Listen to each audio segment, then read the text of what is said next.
going to say the things that needs to be said. Like, for example, right?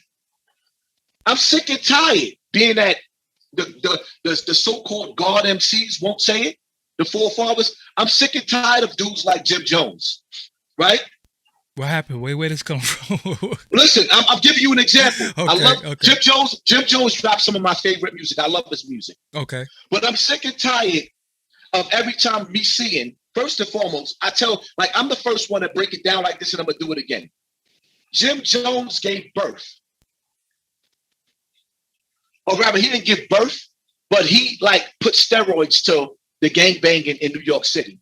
That's facts. Commercializing it. Commercialize it, yeah. He commercialized it and he made it go. Bloods is worldwide now because of Jim Jones. On the East Coast. Commercial. On the East Coast. Yeah. So now my whole thing is, at what point in time, and I say this with all, because I got to stop disrespecting people. I say this with respect, Jim Jones.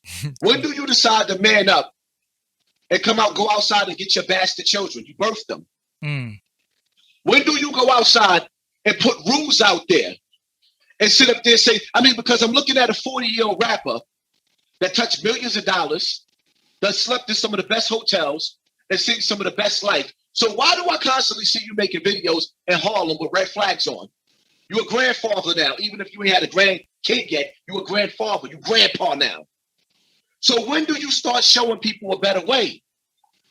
I listened to Jadakiss album and I'm like, wow, this is grown man shit. So he proves to you that you can come out with an album without being an ignorant nigga. Mm.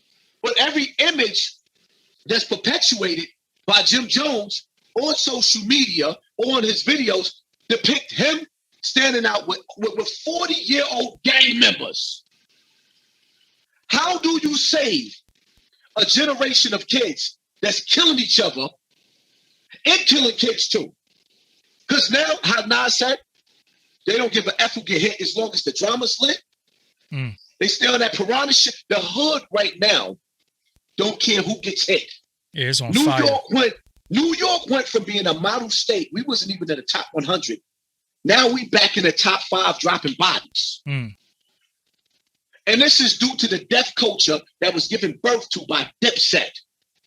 So we just blaming Dipset for everything. No, Dipset. What I'm saying is, right? For the forefathers of hip hop, mm-hmm. for the EPMDs, love EPMD. My favorite group of all time. Listen, let me tell you something. When it comes to certain groups, like I don't even compare dudes to EPMD because you can't. They just don't. They're on the wall. They're just on the wall. So I go to my MOPs and Mobb Deeps. Those are my dudes. But nobody compares to the EPMDs. You see what I'm saying? Certain people, Rakim, like for example, right? Tupac is my favorite artist of all time. But nobody, like you don't put nobody up against Rakim or Kool G Rap. I'm trying to show y'all who called me today, Eric Sermon. That's how real it is. Nobody goes against Rakim, Kool G Rap. Big Daddy Kane, my favorite. Big Daddy Kane. Mm-hmm. Like those are the Mount Rushmores. You can't compare nobody to them. Mm-hmm. So when dudes be sitting up there, one thing I hate that people say when they make them stupid memes, one gotta go. No, you go. Take your meme and stick it up your ass because you put greats against each other and say one gotta go. No, you go. Mm-hmm. And that's the mentality that have us doing that to each other on YouTube. Yo, we got to get rid of this Hassan Campbell dude, or we got to get rid of the Kwame dude. Yo, I seen a petition that said get Hassan Campbell off of YouTube. They actually got a petition. I'm like, what is this about? My thing is, just don't watch him. And when I seen that, I'm like, they made a petition. So when you sit back and you analyze the forefathers of hip hop, if I had the chance, with all respect, I would ask the brother Rakim, yo, Rock, why you just still in your voice? And I love Rakim. I have to ask him though, like y'all the forefathers of hip hop, why y'all don't sit up there and talk to the rappers that's up and coming? Because I listened to Method Man one day. He was talking and he was like, yo, all these little dudes, these young rap dudes now are on private jets. He was like, I've never been on a private jet like that until a certain level. Like he said, were they flying around? Where's this money coming from? You know where this money is coming from? Because there's a reward for evil in this world. Facts. The music is evil now. And it's spreading like a cancer. So to keep the cancer spreading, they're rewarding where you sitting up there looking at rappers that we never seen before. We don't even know their name, but they got a stack of money that's taller than us. Blue checks on all social media. They verified. Yeah, they verified and they showing. Now, mind you, I got over 250,000. I got over 350,000 subscribers. They won't let me verify on Instagram. And mind you, they keep taking my Instagram page. I don't even care no more. I learned to start using other platforms. They took my Twitter. Twitter. You know what I mean? So now when they take my Instagram, I'll be laughing like, God, take it. It doesn't matter. I don't care about Instagram like that, really.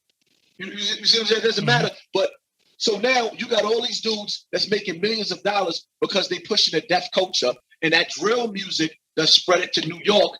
And with the drill music, along with the covert, right? I told people in the beginning, I was sitting in court one day because I was sitting in court because these dudes sat up there and told the police that I was the wax dogs and them. They was calling saying that I was fighting my dogs, right? But I let my tags expire. So when I went to court or whatever the case may be, I had to pay a little fine because I let my own the rabies tags and the license expire, whatever the case may be. So I'm sitting in the court waiting to pay the fine, and I'm listening to them talk about how everybody that committed a crime was going to be released under R&R. I said, what? And the courts was flipping it. Like the bailiffs and all, they was like, yo, you know what the streets is going to become?